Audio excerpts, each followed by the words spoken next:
The AP, for whatever reason, has a real issue with the Big Ten. Teams like Washington and Iowa and USC have been vastly underrated by the AP. And the committee, I think, is more properly evaluating the Big Ten Conference. So here's we've got the value of the Big Ten not only at the top, with the top two teams in the country being Ohio State and Indiana, not only a third top 10 team with Oregon, but also this litany of teams from 19 to 23, USC at 19, Iowa at 20, Michigan at 21, Washington at 23.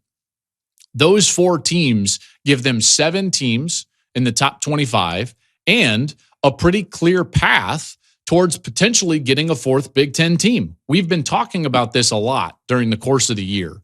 Is there a team that has a path to be the fourth team in the playoff from the Big Ten? Now, that's assuming that Oregon handles their business, but we're sitting here with USC, Iowa, Michigan, and Washington. You start with Iowa, and I already mentioned this, but Iowa is 6 spots higher in the CFP rankings than they are in the AP. They're 20th instead of 26th. Oregon at 9, that makes sense based on the current resume that they're throwing out there, mainly because of what they told us, the committee told us, in terms of a lack of big wins. But a resume at 11-1 would then include, for Oregon, a win this weekend at Iowa, ranked. A win over USC, ranked. A win over Washington, ranked. So Oregon has a tremendous amount of runway still ahead of them. They're sitting there at 9. They've got all these games. I don't even think Minnesota is a team that would be frowned upon by the committee by any stretch of the imagination.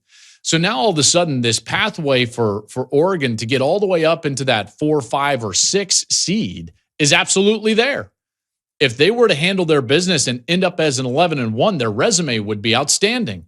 And they would be passing some of these teams that are ahead of them as they sit here at number 9.